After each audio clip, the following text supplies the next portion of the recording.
Sometimes it takes a village to reach a village, and right now, they are trying to save a village. Just east of Kathmandu, Sindhupalchok is the hardest hit district in Nepal. More devastation and more deaths here than anywhere else. They need everything, anything. So we're seeing how some of this relief works. First of all, Indian helicopter getting a lot of assistance from other countries. Noodles, instant noodles, one of the biggest relief items, provides an instant source of calories. And finally, these are the tarps. This is so badly needed because of the weather conditions where we're going. One of the challenges, we are told, this team has no idea what they will find when they arrive. We quickly see what that means. The propellers never even stop as we drop off aid supplies. And suddenly, an 18-year-old mother is thrust through the aircraft door atop a flimsy makeshift stretcher made out of straw. We only know her name, Sabina. We see her husband and 1.5-month-old baby. As I examine her, I quickly realize she has no movement and no sensation in her legs. Sabina is paraplegic.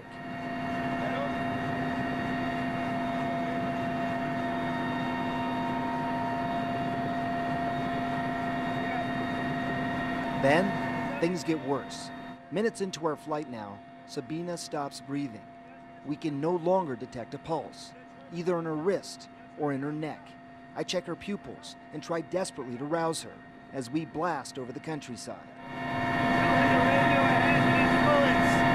There are no IV fluids on this helicopter, no defibrillator, not even a first aid kit, and this young woman is going into cardiac arrest. It is aggressive, but I just delivered a cardiac thump, a quick, strong hit to the chest, and a last-ditch effort to shock Sabina's heart back into action.